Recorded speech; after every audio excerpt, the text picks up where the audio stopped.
Good evening, one and all. Welcome along. It is a Tuesday night. It's the usual twosome. It's myself and Mike. How are things, Mike? Yeah, the gruesome twosome, innit? Huh? Yes, it is. It is. I say it every week, but this is. Oh, you're not hearing me? What? Yeah, no. I got you. Just for a moment, it just stuck for a second. I was like, oh, here we go again. Yeah, it's probably that Irish internet connection. And me over here. Don't worry, mate. It's all going on.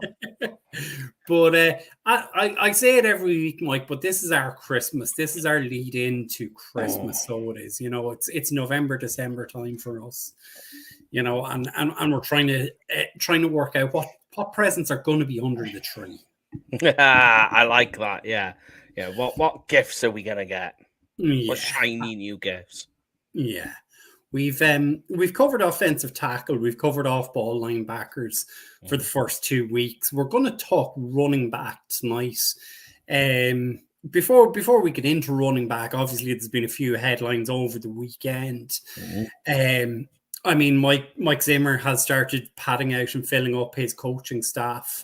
Yeah. In terms of who he was bringing in, like obviously he had to replace in Durday, who's going to be defensive coordinator for the Seahawks. Correct. I'm trying to think of who else is gone. I know there's at least 2 other guys gone. So they kept Al Harris and Joe Wick Jr. is gone. Yes. Yeah. And they kept the Titans coach. Oh my God, how have I forgotten his name? It'll come to me now. And it's a really simple name as well. So they managed to keep those pissed. So that's quite important. But they have, as you said, they brought in 2 guys. One of them I'm quite happy with. I think would be quite interesting. But carry on. Sorry. Yeah. No, I mean that's what I was going to ask was what were your opinions on those hires? I mean, we've brought in the D-line coach from the Commanders. I mean, if he couldn't have a good reputation after five in a row first round draft picks on the defensive line, I mean, what more could he do? Yeah, I like obviously Greg. I mean, I was always a big fan of Greg Ellis. Yeah.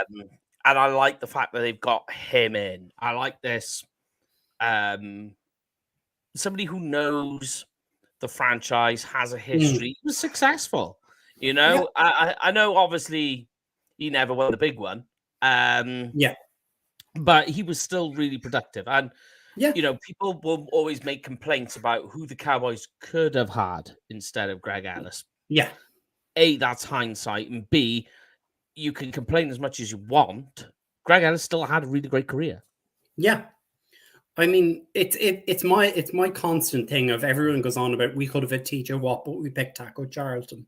Yeah. I mean, TJ Watt didn't suit our system, and that's why they didn't draft him. And we didn't know TJ Watt was going to be what he turned out to be. I did actually want it to be TJ. When it was there, I was like, oh my God, he's fallen. Here we go. Yeah. For many different reasons. But like you say, is one of the things could be is TJ Watt wildly productive over in Pittsburgh. But you just, like you say, you wonder for the Cowboys, and I'm not saying that the Cowboys are a worse team, just in terms of schematics, how different TJ Watt's career would have been with the Cowboys. It would have been very different. Yeah, because I mean he's a stand-up linebacker. He's used to rushing off the edge. That's what he played in Wisconsin. It's how he's played with the Steelers. And you can't make up for that when your system is a 4-3, which Rod Marinelli and Dan Quinn both ran. Yeah, with the way that they rotate, the Marinelli is a lot of rotation on that defensive line. So you think how that would affect TJ Watt. It's a lot of churning on there, a lot. Yeah, absolutely. Then the next big thing that happened, obviously, was Micah Parsons appearing with Stephen A. Smith. And I'm of one opinion. I think you're kind of slightly different, but what are your thoughts on the amount of talking Micah has done in this offseason? Like, the there's two parts to this. So first of all, he is one of the biggest players in the league. Yeah. He plays for the Dallas Cowboys. So Yeah. for Stephen Smith, that ticks two boxes straight away. The second part is that it's the off season and there isn't much else for these guys to do at this stage other than talk. They're just human beings who are just going out there to talk. What the issue is with it, the other side of it, the other part, these guys, they go on these shows and, whichever network they're on, it's this constant battle. So Michael Parsons goes on, speaks to Stephen A. Smith. He asks the questions and Michael Parsons answers. The trouble that you get with that is an oppositional network will take those answers that he gives and turn those answers into questions. And that's just how it works. That's just that's competitors getting their own back on these things. And that's the trouble that you get into. And then it becomes this spiral and a problem that, they can pick things apart then. And it spirals out of control. Yeah. I mean, if we look at the content of what he actually said in terms of, I spoke with Jerry at the Super Bowl. I said to him, look what these four teams have, what that we don't have. They've big linebackers, they have a big run stuffing defensive tackle in there, and he didn't down talk Diggy Zoo, who is not your run stuffer. He's your 3-tech. He's your rushing defensive tackle. I mean, if you look at just the words, I think it makes a lot of sense. Yeah, I had this question a couple of weeks ago after the Chiefs won the Super Bowl, and they said it was one of the mailbag questions, and it was, in a copycat league, what do we copy from the Chiefs? And that's really what Micah Parsons is doing. Is he's saying, look, this is a copycat league. Look at what these guys all have in common, and you can take from that, but at the same time, the other side of the argument to what Micah Parsons is saying is you also want to be zigging when everybody else is zagging with your roster, because that's what gives you a competitive edge. Yeah. I mean, I think you mentioned, look, Nick Bolton, Willie Gay, guy we talked about a lot last year, Leo Chanel. That's kind of your linebacking core for Kansas City. They're all second, third round talents that were taken. And we've tried in the past, obviously, look, we've drafted Leighton Van Der Esch, we've drafted Micah, and then we've tried to sort of fix it with third and fourth round guys. Like Jabril Cox, for instance. Damone Clark, another example. Jabril Cox, Damone Clark, And I mean, there's other guys I'm sure we're forgetting some as well. Demarvin Overshawn. Yeah, Devin Harper. There's Devin Harper. And like, I suppose what I'm kind of saying in terms of taking second and third round talent, sometimes, as we discussed last week, the sweet spot for those linebackers is in and around that second and third round. Yeah. And that's what you would want to see the Cowboys do.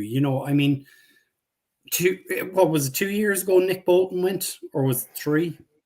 Oh God, now you're asking. Nick Bolton. I think it was 3 years ago. Then Willie Gay was 2 years ago, and Chanel was last year. Yes, that makes sense. And they've kept stocking and restocking that linebacker core in Kansas City, and I think that's something we need to look at. I mean, I said it to you last week. Look, if Edgerrin Cooper is available in the second round and he's the pick, I'm going to be very happy with that. And I don't say that lightly about any Aggie. Yeah. Okay. But yeah, I mean, I do agree, and like the issue you've got with linebacker is the volatility of the position. Yeah, and that's the same thing with running back. They're the opposite side of really that. They're the linebackers are the running backs, so they're in such a position that they're prone to injury. Like you can understand why high draft picks make very little sense for these guys. And Yeah. running backs all make the same complaint that they're marginalized and all the rest of it, and they're downplayed. Mhm. It's not because they're not important to the team. It's because of their risk of injury. And linebacker has to be looked at the same way. And it's been going down that road for the last few years. And I think, you're never going to see what the Cowboys did with Leighton Vander Esch and take a first-round linebacker. That's gone. Yeah. Expect the same thing with Zeke and the running back position. They're just not going to do it anymore. They just know. And the New York Giants are finding this out as well now with Saquon Barkley. Yeah, for sure. And then I suppose, obviously we'll look at defensive tackle in a little bit more depth in a couple of weeks' time. But I mean, again, that 350-pound monster of an anchor that we need in the middle. I mean, I'm on record to saying I'd love to have Vita Vea on this defense, but it's someone like that who's just literally going to soak up and absorb those blocks in the middle. Yeah, definitely. Is there anyone in this class that we could look out for? For linebacker? No, for defensive tackle. Oh, defense. Yeah, there's tons. The interior defensive lineman. Yeah. I mean, we'll get to that. Well, we could do it next week if you want. Yeah. But I mean, there's a good mix of different types of guys. A whole range. So, there's some you could take in the first round for definite. Yeah. If you really wanted to. There's a couple there that would absolutely fit, but they probably will go before the Cowboys pick. I still seriously think the Cowboys' first pick, their first round pick, is going to be BPA, whether we like it or not. Yeah. Yeah. Minus quarterback. Take quarterback off. But it's going to be BPA. And because I just look at how they've drafted these last few years now with Will McClay, and they've just gone whoever is their best player on the board, and they've just gone, this is the number one, this is who we're taking. Yeah. And then they use the rest of the draft to lock it up. Like, their draft sequencing can usually be a little bit, what's the word I'm looking for? It's not off. It just kind of, it's sinusoidal. It kind of moves in and out a little bit.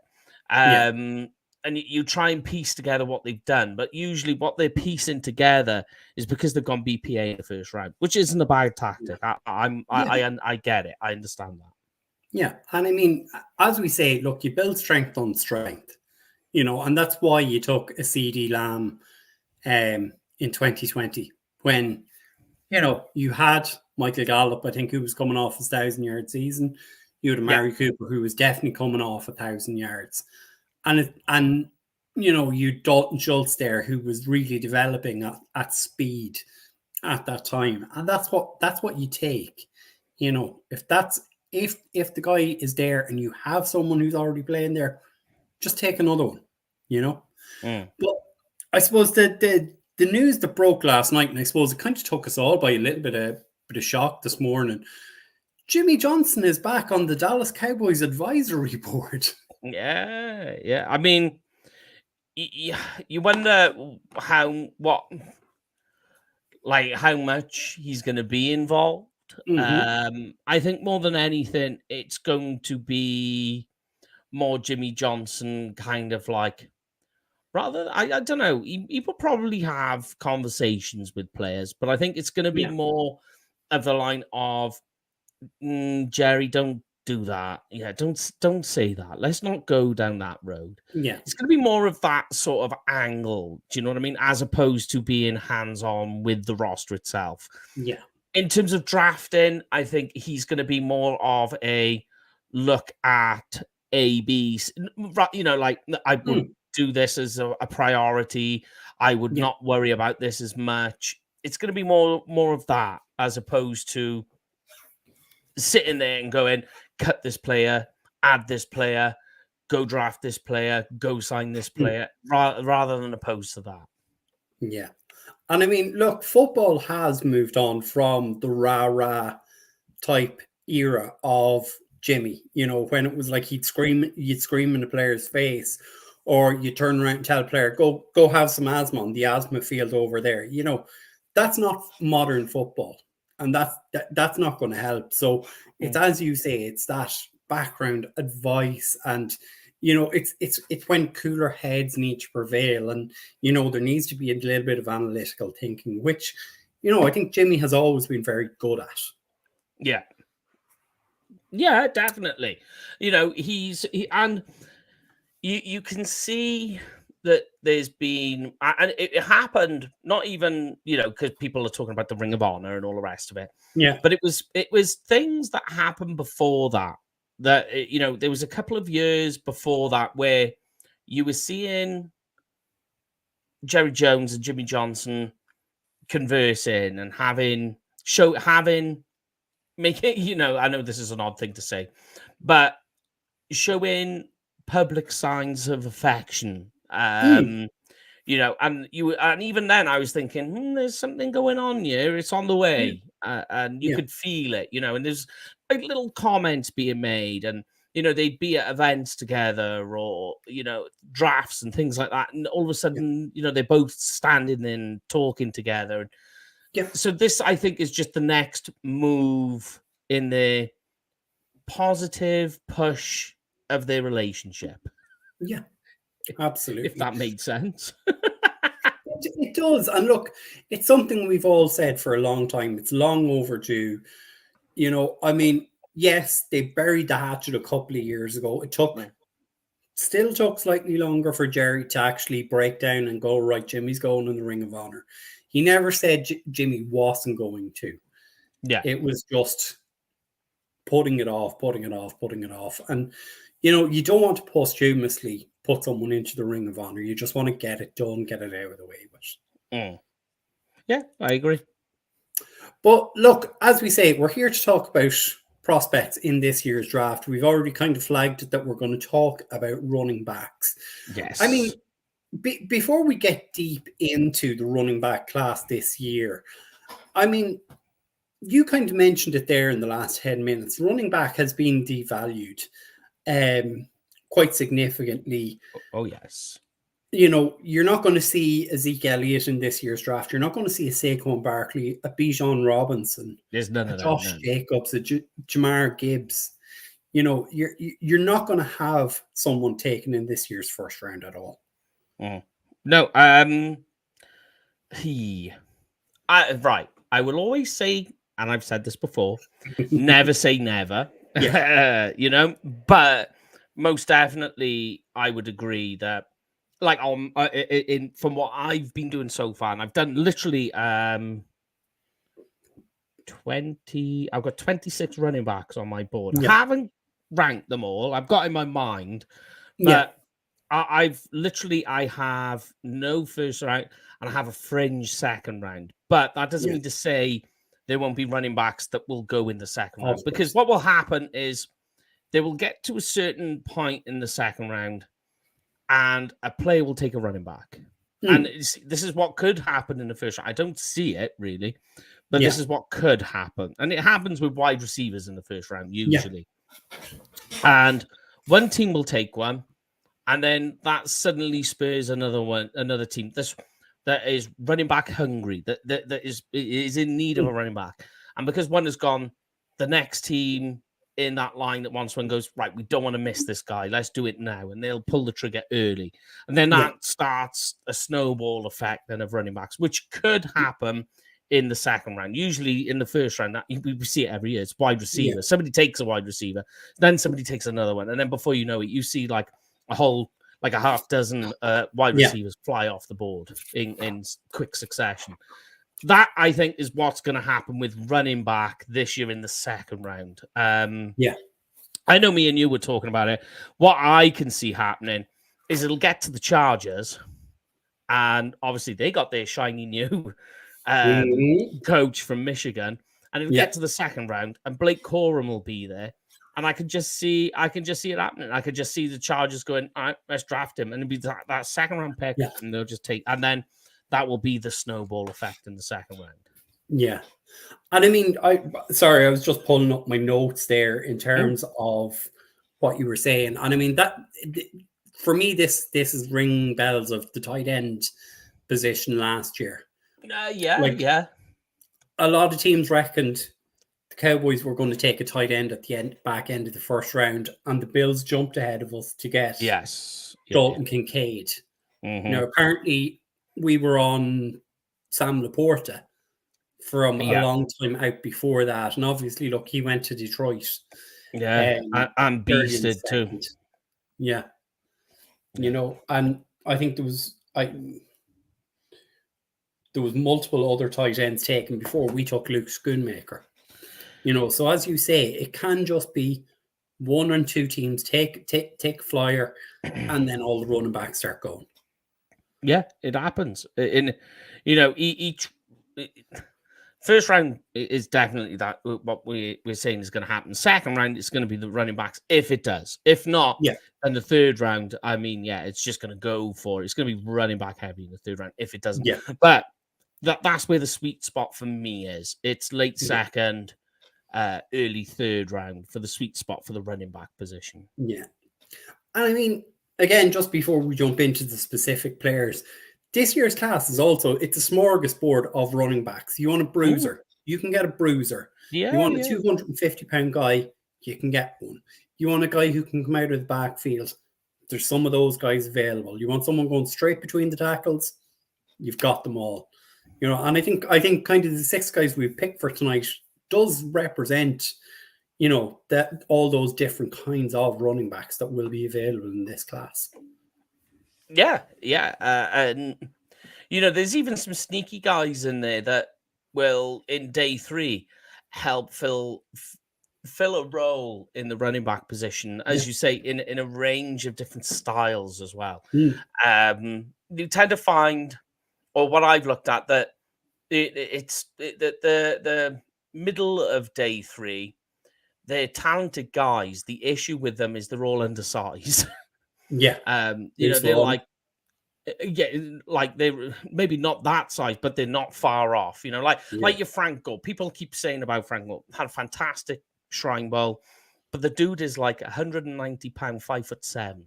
You know, and that is people keep saying, oh yeah, you could get him in the 4th round, and I'm like, okay, I would say he was more of a 6th round guy. And the Shriners showed you he's a 5th round guy. So that goes back to what I'm saying. That the middle of day 3 is a place to get these talented running backs. They're just undersized. And unfortunately, there's nothing, you can't train the size into people. Yeah, that's true. But I suppose, look, you've already flagged the first guy we're going to talk about. And I mean, Blake Corum, Michigan running back. He's coming from a program, obviously he's coming from a national championship. He's most likely going to end up with his former head coach in Ann Arbor.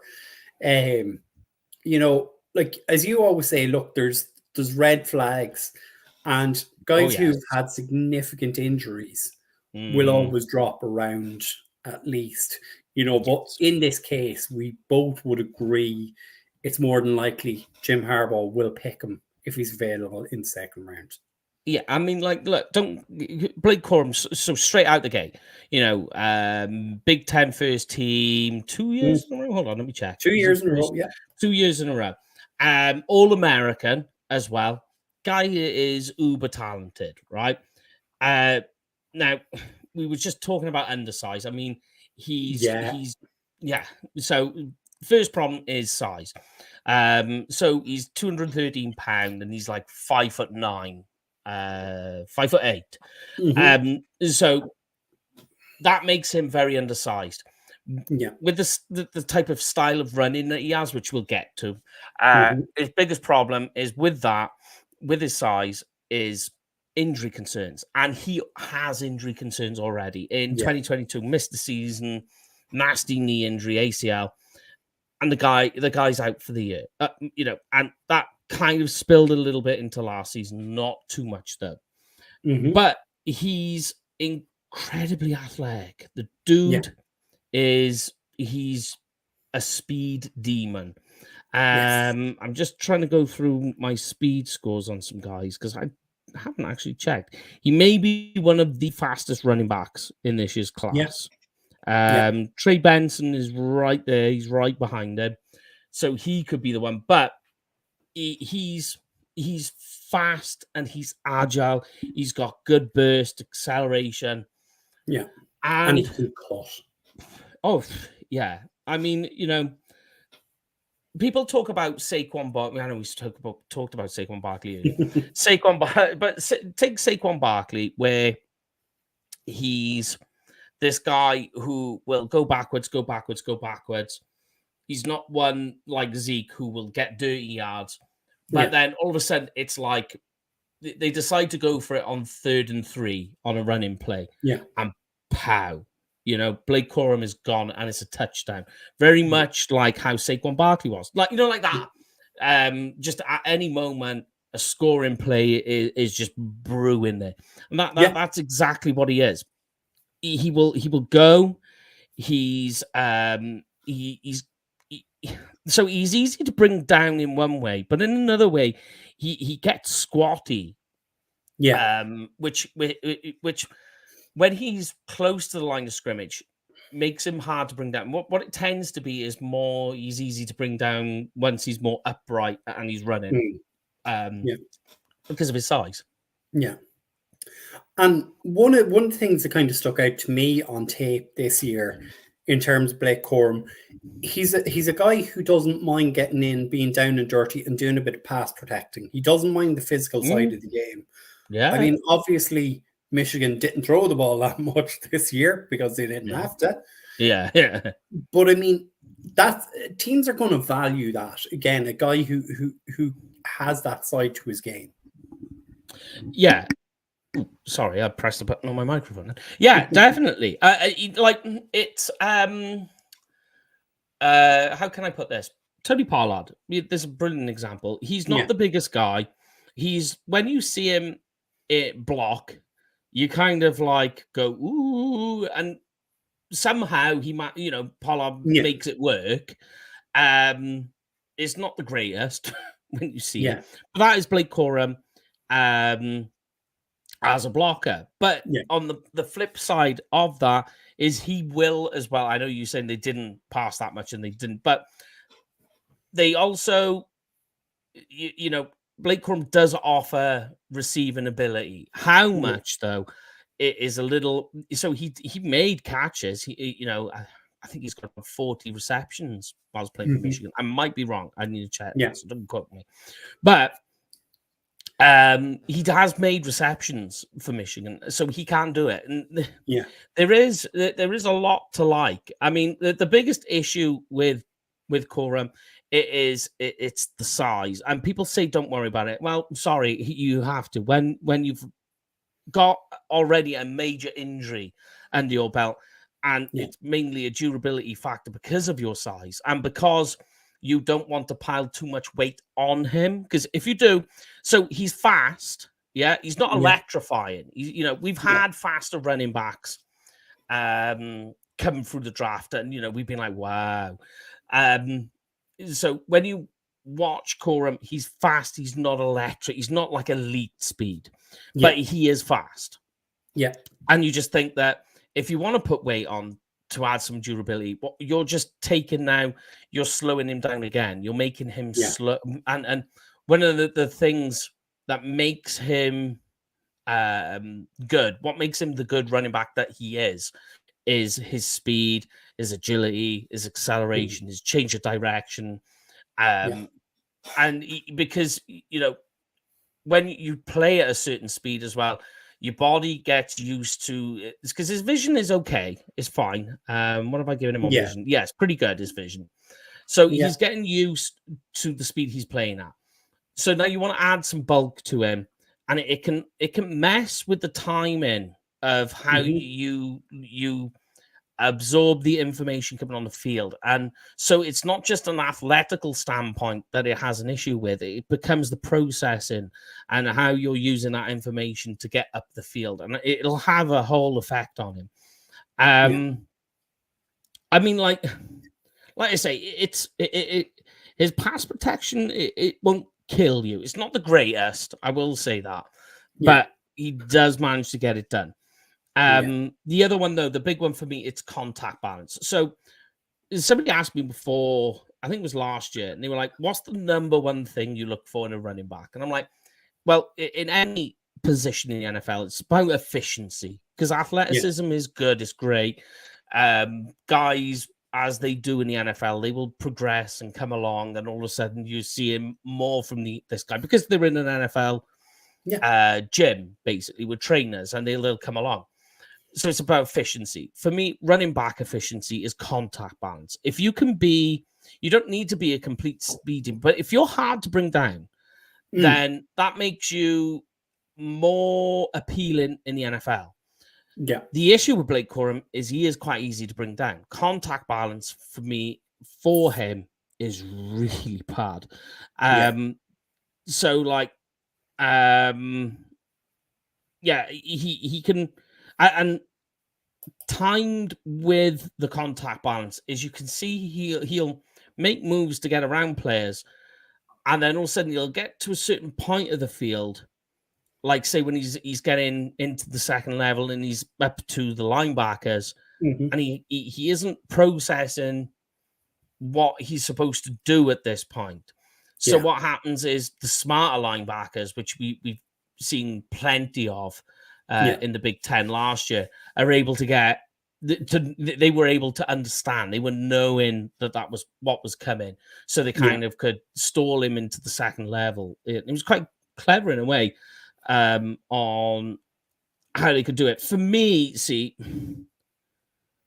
when I look at Blake Corum, and this is why I worry about the Chargers, I think that's where he's going to go because it tallies up with the coaching. yeah, My thing is that he needs to be, he will be an extremely good running back in the committee, like your yeah, RB2. yeah, Fantastic in that role, like what the Lions did. So the yeah, Lions drafted a guy and they had a veteran who is a bit more of the bowling ball type. And look at yeah, what that did. They had that 1-2 punch, yeah, one behind, one in front to do the heavy lifting, the one behind who had the speed. Now that Blake Corum fits him perfectly there. You yeah, do that, and that's fine. If you try to make him the key running back, you're going to get a mm, Tony Pollard. yeah. And I mean, you've kind of highlighted it there in terms of him being running back by committee. I mean, if I was looking at Michigan last year, the guy who excited me at running back was Donovan Edwards, Yeah, makes more so sense. than Blake Corum. Yeah, And I mean, that's someone who'll be next year's draft class. But I mean, he picked up a lot of the slack, obviously, when Corum got injured in 22. yeah. They kind of nearly 50-50 split the reps this season. And Mhm. obviously, he'll have all of next season to take them up. And that's someone, look, it's an early tip of the hat for the 2025 draft class. Oh yeah. How they and you look at how they use Corp. That is exactly how to get the best out of him. Hmm. That's how you just go back and watch. So when you watch the tape for Michigan on Blake Corum, don't just watch the player. Watch the utilization and what they're Yeah. doing in the rotation, because that's how you need to play him. Because people will just watch the tape and Yeah. watch the play, and if you use the program that we've got, and it just has the plays where that play is on the field. All you're just seeing is the play, but you're not seeing the plays before and the plays after. So you're Yeah. missing the rotation of what's happening, and that's key with Corum. Yeah. So moving on from Blake Corum, you've kind of mentioned the next guy that we're gonna talk about, and I think we kind of said maybe this guy is your running back too. It's Trey Benson from FSU. I mean, a guy who came on a ton in the last year, kind of Oh yeah. prototypical in terms of the size at 6'1", Mhm. 215. Yeah. That's what you're looking for in a line, or not a linebacker, a running back. Yeah. So when I gave you the list of running backs, Trey Benson, if you look, is number one. It's because he is my number one running back in Yeah. this year's draft. Yeah. Mostly because there's very few red flags. I know there's Yeah. the transfer. People sometimes will Yeah. flag that up. The commitment thing, beating competition. There's all these different narratives that come with transferring. Yeah. To me, I just see it as neither one or the other. It's not negative. It's not positive. It's just Yeah. something in today's college transfer portal is just one of those things. It just happens. Years Yeah. ago, it was never really a thing. Now you just got to get used to it. You got to get used to the fact that signing day is never necessarily the team that you get on opening day.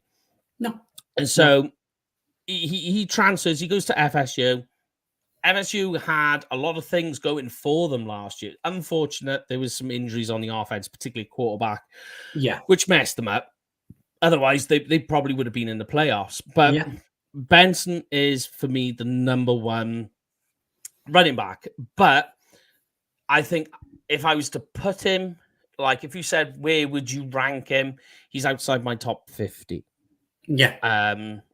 So that it puts him like that's what we were saying earlier about the running back position, volatility, and all the rest of Yeah. it. But I've done a video on him. I just haven't released it yet, and it's just a breakdown of his play in piece by piece, if you like. Yeah. And you just see a guy who has insane vision, will get to the hole, knows how to get skinny and protect the ball. Yeah. Get around any loose defenders. Will just break into the middle of the field where he knows that if it's him versus the safeties, it's game over. And you see it time and time again. And the guy is making huge. He just makes up ground so quick, just strides out of there.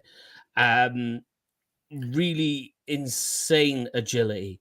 That you watch him, he gets the hole, and as I say, I've done a video, and he meets up to a defender, and he's just able to get around him, push past him, and break into the middle of the field. And once he gets there, he's just doing the same thing. He's not just one of these one cut guys, and he's lost. He doesn't know what to do next. He is putting. He's stacking on the play. So he will move around one, then he'll move into the middle of the field, and he's cutting around. And he also knows very, very cleverly how to use his gears. So he will play at a certain speed, then he can just drop a gear and just go. And then all of a sudden he's back through his gears again, and he's moving upfield, and he's shaking off defenders. And he knows that once he's up against once he's got past the linebackers and he's up against these secondaries, there's just no stopping him. It's really, really good. The issue, go on. I was going to say my comp for him, and a lot of the reports I've read and a lot of what I've seen of him, you'll see this everywhere. Smooth operator. He reminds me of Smooth Eric Dickerson. Okay, I see where you're going. The way as you kind of said, he'll get to the next level, and he doesn't look like he's expending a lot of effort, but his vision, his IQ is right. I'm going to go this way, but I know I'm going that way, and he has the flexibility in his hips to throw that. I'm going left. No, I'm going right. And it's just effortless with him. Is what I see. So, and you say all this, and then people go like, well, why aren't you putting him in the second round or the first round? And the very simple issue is 1 year of production, right? Yes. So he's only got 1 year, and in the ACC, it's a lot of it is predicated on the defensive line. And FSU played a very particularly clever game of exposing weaknesses by having a quarterback that was mobile, dual threat in all types of regards. So that put defensive lines off guard.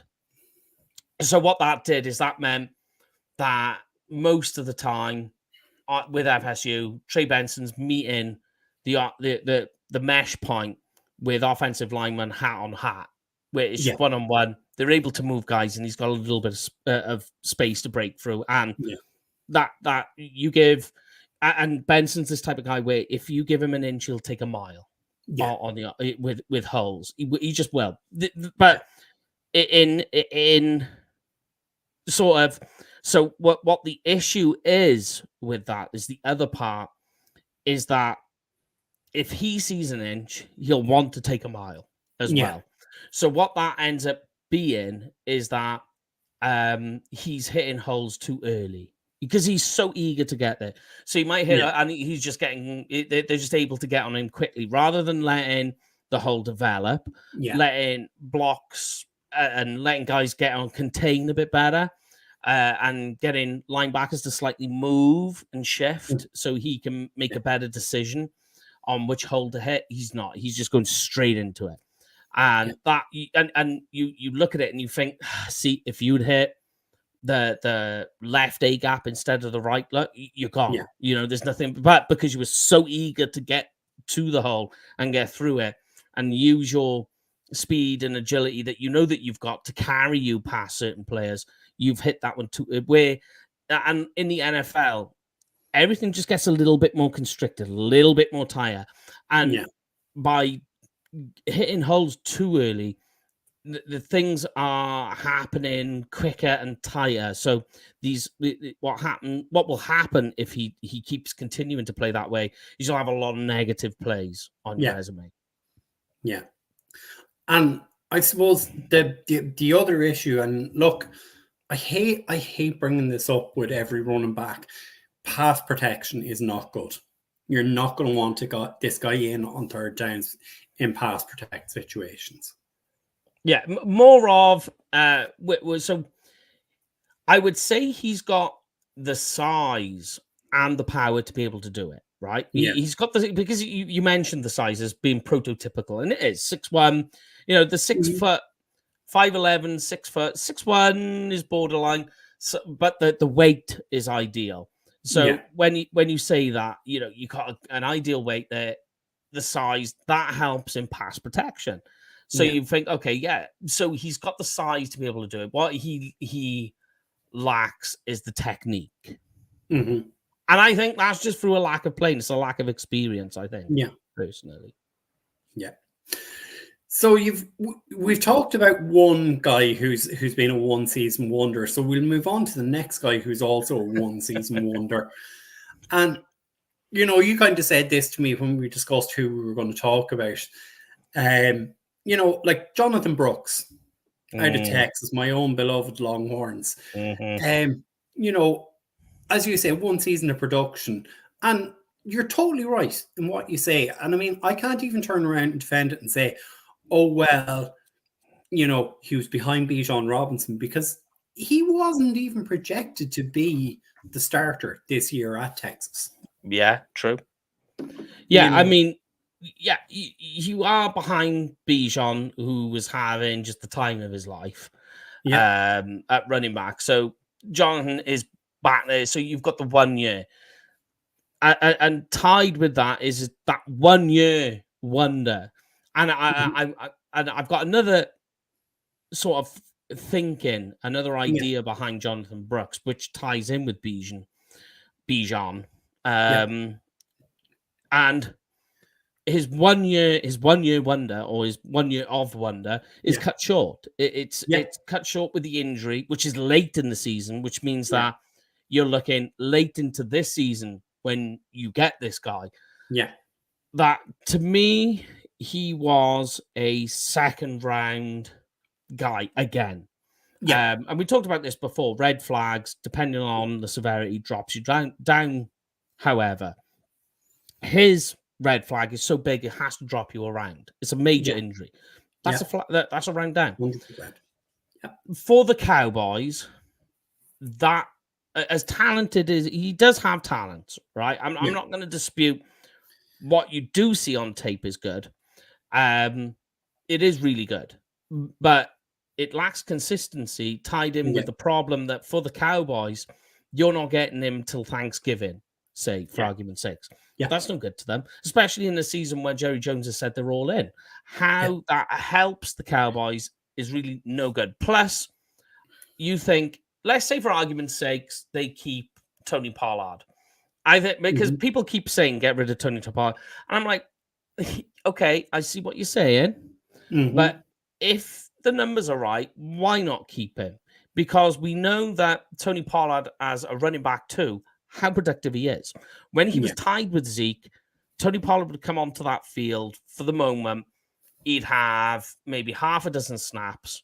Yeah. And with those half a dozen snaps, he'll also have a handful of receptions or extended handoffs, whichever you want to call it. Yeah. But he would be coming away with like a high average. So he'd have like 6 yards, 5.5 yards per carry, a bunch of first downs, maybe even a touchdown thrown in there. Yeah.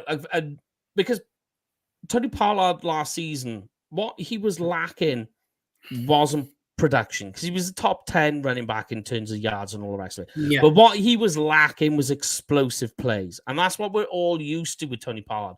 And the reason that you get those high amount of explosive plays from Tony Pollard is because he was playing as an RB2. So the defense is already worn down. The linebackers are demoralized from being punched in the mouth. Now you've got to face Tony Pollard, who's going to bounce to the outside. He's going to go off tackle, and he's going to dance around you, and he's just going to explode and go, right? Yeah. With Jonathan Brooks, you're not helping Tony Pollard if you do keep him. Yeah. Because, the injury. So you're going to have to spend another half of the season with Tony Pollard in there.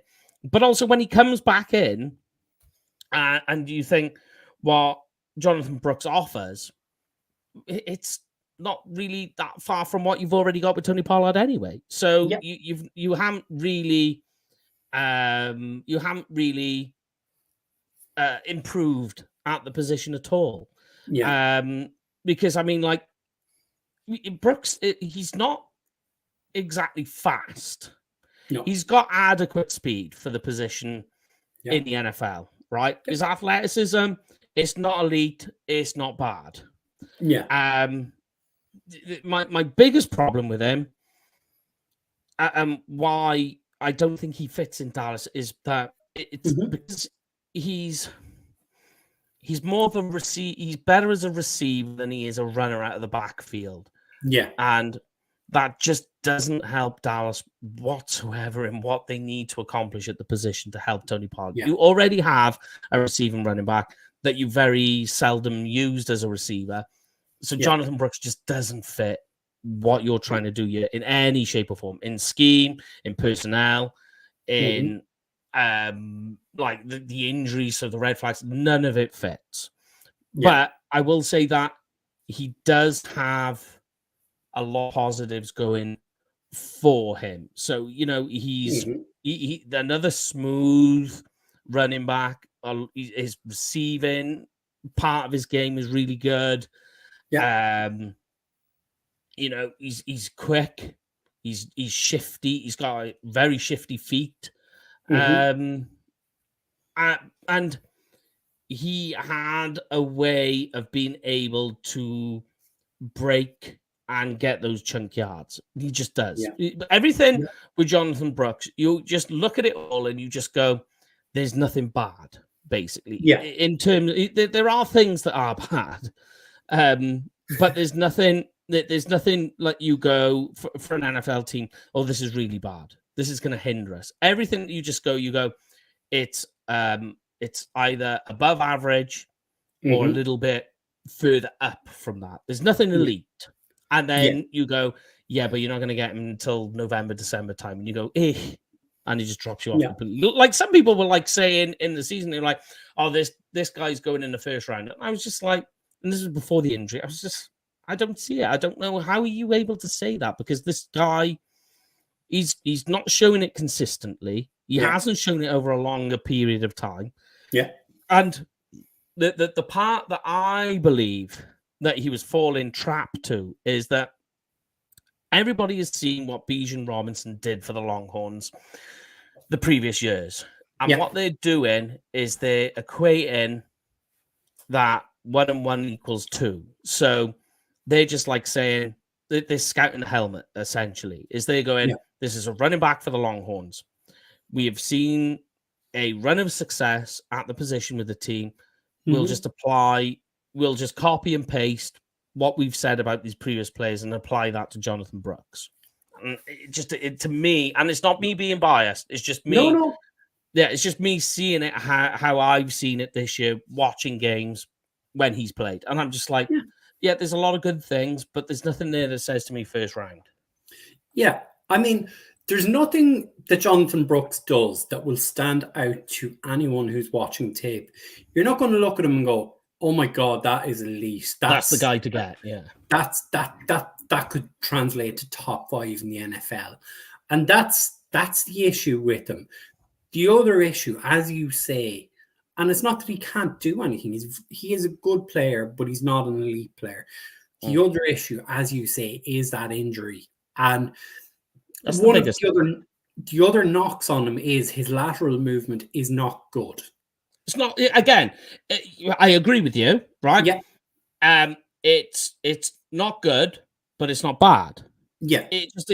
And when you talk about Jonathan Brooks, like everybody will say, and they'll go, "Oh yeah, but look at the speed," and you go, "Yeah, it's not bad." You just you're like, it's not good though. It's not elite. And that's just how you do it. Everything with it. And you go, and you just like what you did there, and you go, "Well, look at look at the lateral ability," and you go, "Yeah, it's not bad," and then but it's not elite. It's not not what Longhorn fans are used to at the position. No. And you keep going over the same things with Jonathan Brooks. And to me, I still don't see what some of the scouts were saying pre-injury about Jonathan Brooks. I was just kind of like, I can't. I don't know where you're getting this. Which part of this game are you deciphering that from? Like, give me a clip of what you're saying so I can equate the words to something visual. And you try and do it, and you can't ever find it. Yeah. I mean, if you didn't know Longhorn football, you would go, "Oh, this is a good player." But then, as you say, Longhorn football has changed under Steve Sarkisian. Oh yeah. It was always a run the ball program and will remain being a Texas football. It's Texas football. It's how they like to play football. Yeah. But I mean, it's not Ricky Williams. It's not Deontay Foreman from a couple of years ago. It's not Bijan Robinson. Yeah. And as you say, you can't scout the guy because he has a Longhorn on his helmet. And I think that's why you have to look at it more coldly and go, right, okay. And as you kind of alluded to around Blake Corum, what are the plays like around him? And the Longhorns had a lot of running backs that they could fit into that rotation last year. You know, they 3 to 4 other running backs they could bring in. And they did. Brooks wasn't on the field for every play, even when he was fully healthy. Put it this way, they lose Brooks towards the end of the season, and the Longhorns running game continued. Yeah. It kept on going. They got to the playoffs. Do you know what I mean? And they did that without him there. So you kind of like go, well, what can I say about it? And that's really where I leave it. And people keep talking about Jonathan Brooks, and I'm like, as long as Cowboys aren't talking about him, I couldn't care. Carry on talking about him. You think he's a second round guy? All power to you. I can understand the reason why you would say it, but for me as a Cowboys fan and who I want the Cowboys to draft, okay, let's put it this way. You get to the 3rd round and Jonathan Brooks is still available. Let's say for argument's sake, they filled the offensive line and linebacker. And they've got themselves a nice linebacker in the 2nd round. And so now you're sitting there going, okay, they're ticking boxes here. And then you get to the 3rd round, and Jonathan Brooks is available at the end of the 3rd with the Cowboys pick. Now, they don't have a 4th, right? Yeah. And you go, okay. And then they take that pick. So I would be like, usually this is the second round where they do this, and they've dropped a round and now done it. I can buy into this. Let's say they've got Tony Pollard on the roster. Yeah. My thinking behind that pick is that I don't think it would, but let's say for argument's sakes, just to give some sort of idea if it did happen, the thought there would be is Brooks is not playing next season. He's going to be the guy to replace Tony Pollard next year. But they would still, if they did draft Jonathan, they would still need another running back on that roster, whether it's through the draft or free agency to fill other gaps. That would just be a move towards the next year. Now, I wouldn't be excited about the pick. I would understand the idea. And I would get what they're trying to do. Yeah. And I mean, this is the thing we always say in advance of the draft is you can be sure the Cowboys will have filled the hole at running back. They will have a starting caliber running back on the roster, be that Tony Pollard returns or they bring in someone. They bring in a Derrick Henry because I know Valenti is shouting his head off going, Derrick Henry. Or a Saquon Barkley or someone like that. They will have a number one running back on the roster. They'll probably have a number two running back on the roster as well. And this is where, as you say, if they then bring in a Jonathan Brooks, you're going, okay, I get the plan. I know what the plan is. And that's where they're going with it. But I mean, moving on from Jonathan Brooks and the guy you caught me out with, and I was there, who the hell is Mike talking about? I think it might be one of your favorite pet projects in this upcoming draft class. And that's Marquise King, or as he's affectionately known, Bucky Irving. Bucky Irving, yeah. So when we was talking about Blake Corum and saying the efficiency that you look at is with running backs contact balance. So Bucky has contact balance. Brilliant. He's brilliant, great vision, understanding, can break down the play, and his contact balance, I think, is brilliant. That to me makes him he has an advantage here than the other guys don't. Again, so you say, okay, well, if he's so efficient, why don't you have him higher than the others? The problem is size. Sorry, my phone. Is size. Again, we're back here. He's got adequate speed. He's got great speed.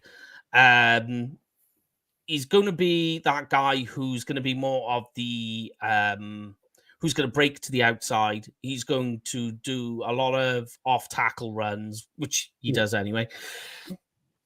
But what he is, again, is a guy that needs to be in a committee. And mostly because of his size, because he can't be used as an every down back. The reason why his contact balance is so good is that he just has this way of getting defenders to be on the wrong foot. He's just very, very quick-footed, able to make the cuts. And so what happens is it makes defenders tackle him off balance. So what that then means is his contact balance is better than the defender and he's able to get around him. But he's not going to be an every down back. So the guy, I think, hold on, where were we? So he's 5'10" and 190 pounds. And that's not a bell cow. That's not a three down back. It's you get this same thing with all these running backs in this class this year. So he's not going to be a physical guy that is going to go through the A gaps and drive you. He's not a bowling ball. He's not a guy to go in between. He's going to be a guy that will make plays on the outside. He will make plays on the outside. You're going to hear his name. I'm telling you, you will hear of a game at some point where he's gone for like 2 touchdowns. And when you go back and watch them, he's running to the outside. He's cutted. He's bouncing. He's going around, and he's just gone. And he's outside the numbers, and he's out of there.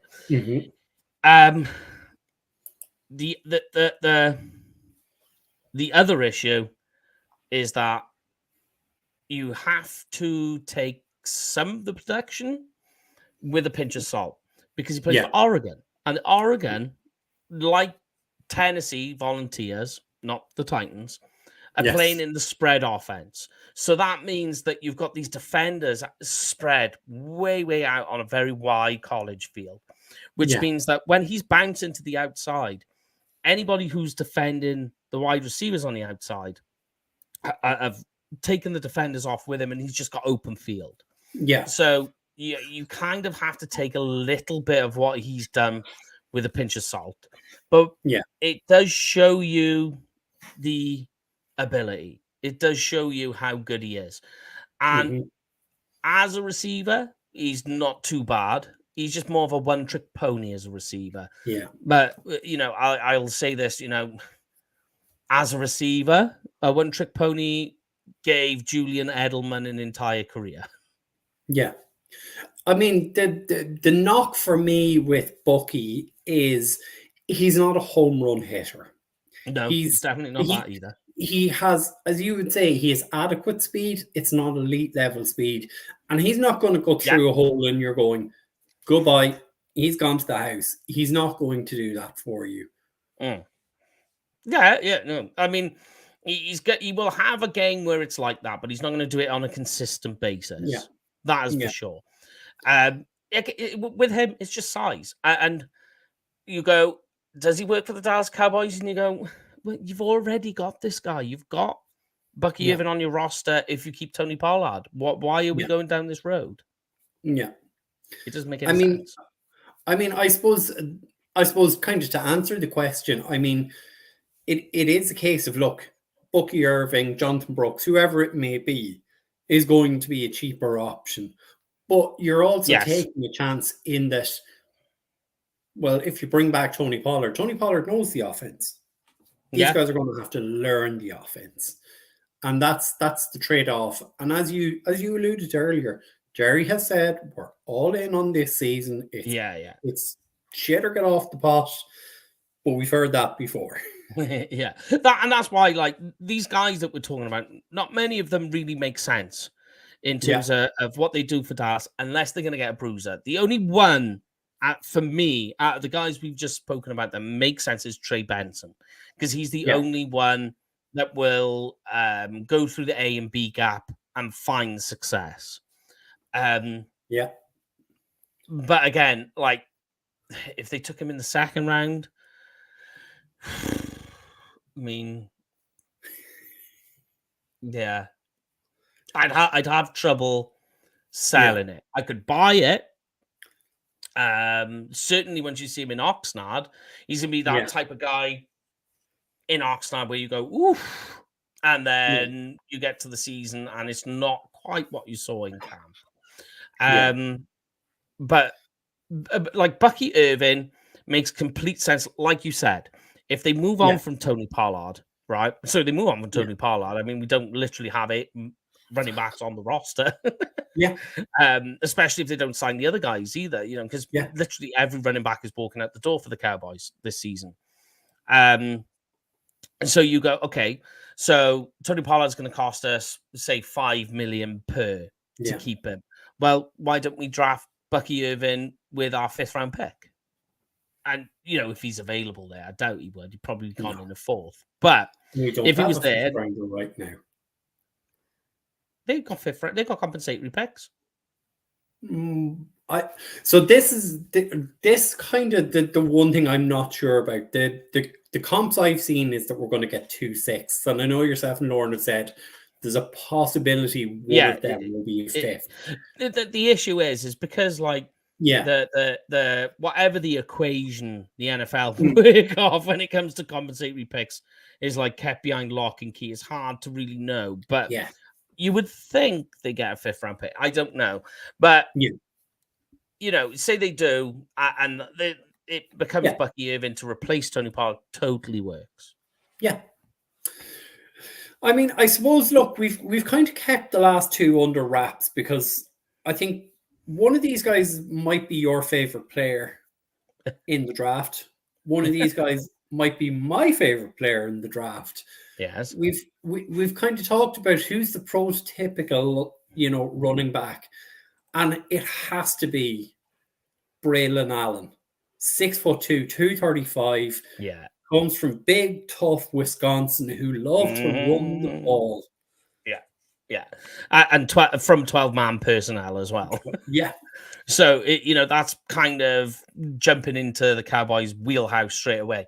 So, Braylon Allen is more the guy that completely fits what you want for the Cowboys. The issue with Braylon Allen is he's got the size. He runs the way that you want as a thumper, as an early down back.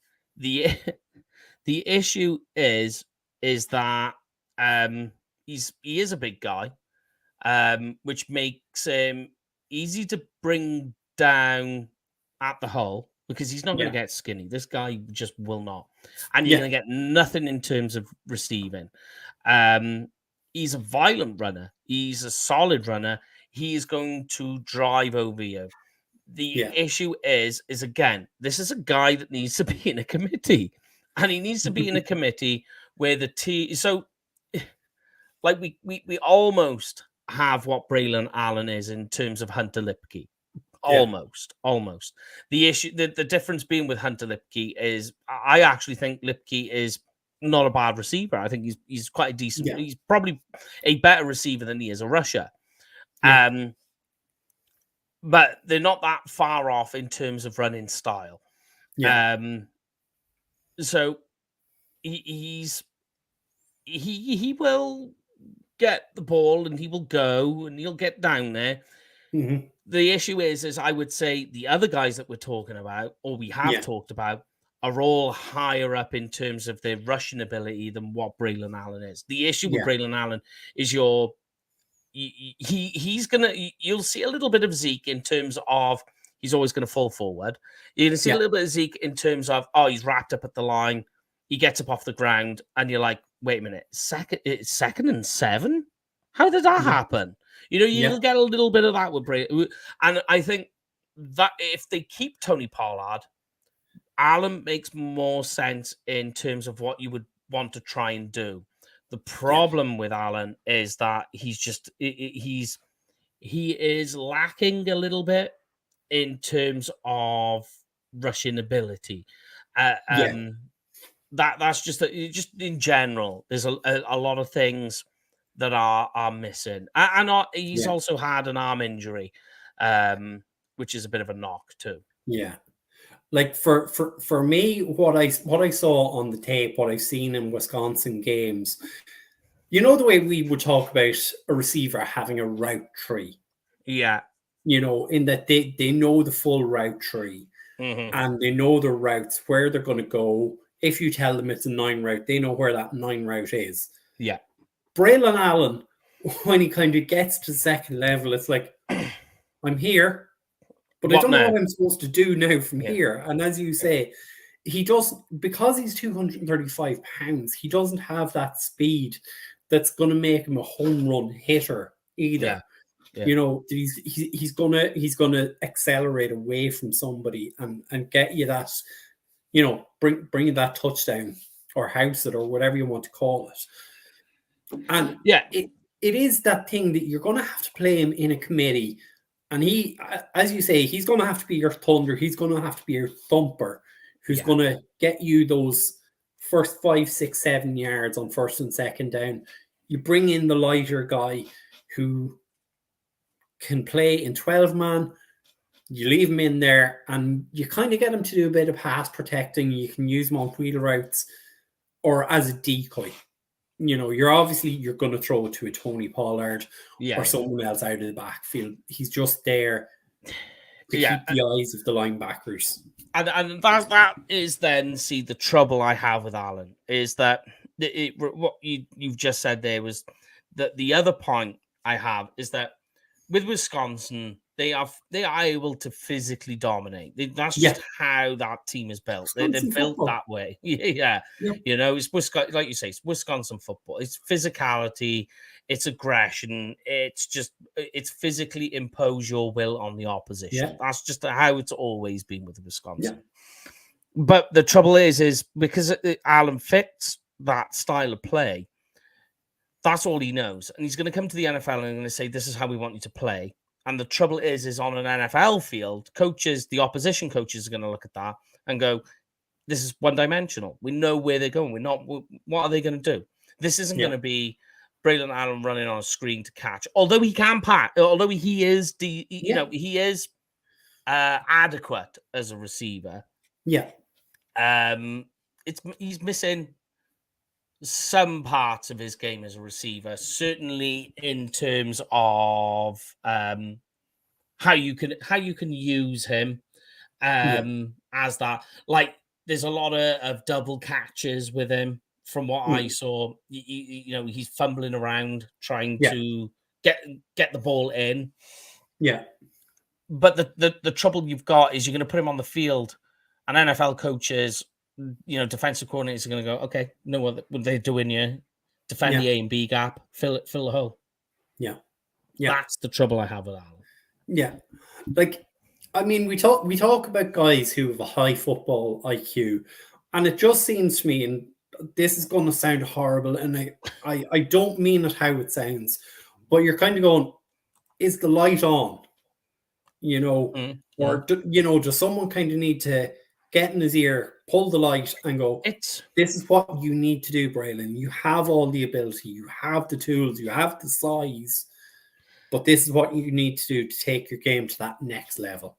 Again, the comeback to that is he's never needed to. We'll go back to Wisconsin football. Yeah. It's as simple as that. So the last guy and the guy who excites me the most, and I think there's a lot of guys or media pundits who are going, this is the sleeper in this running back draft class. Yes. It's Will Shipley out of Clemson. Like, this is a guy who arrived at Clemson. He's a little bit undersized. He's about 5'10". A biscuit under 200 pounds. Yeah. But I said this to you yesterday when we were putting the list together. I said, this guy reminds me, and I'm not saying he is this guy, but there's Christian McCaffrey traits in this guy. Yeah. So the balance of athleticism, that's all in there. So he's not fast, because you wouldn't call McCaffrey fast. No. You would call him, you would say he's got good speed. And that is Shipley. He's got good speed. So there's a lot of positives with Will Shipley that I like, right? I'm with you. I think all the skills, all the traits are there. My issue is the double leg injuries. Yeah. So he's had 2 injuries on different legs. So the medicals are going to play an important factor to him. But this guy he's very light on his feet. He's very quick on his feet. He can get up and go. And because of the way he plays, making mismatches and making defenders miss, because he's got that good speed, very much like McCaffrey, that when he plants his foot and he goes, you've got to do a lot of work to try and catch up to him, because he's already got the head of steam on you. Yeah. Like McCaffrey, he's just gone. What I like it as well is he's got this, and I forget his name. He played for the Steelers and the Jets, the running back. Not Le'Veon Bell. Yes, there we go. Thank you very much.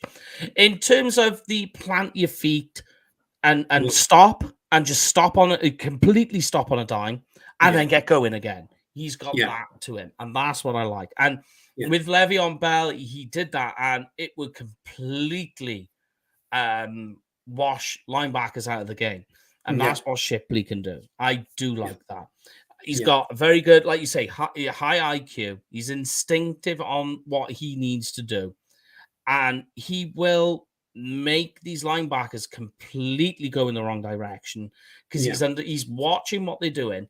He's got an understanding. And because he's got this ability to just stop and then go straight back and go through first, second, third, and get back into fourth gear as quick as he can. Yeah. It just completely puts the secondary defenders, the box defenders, completely out of the game. And he's impressive. He is impressive. So you say, well, what are the problems? Is one, it's going to be the style of play. The style of play. It's going to be Clemson's game, the way that they played. Really using Shipley over and over and over and over and over again on the same play. Yeah. And it's going to be his build. His build is like, so he's again a committee guy. Yeah.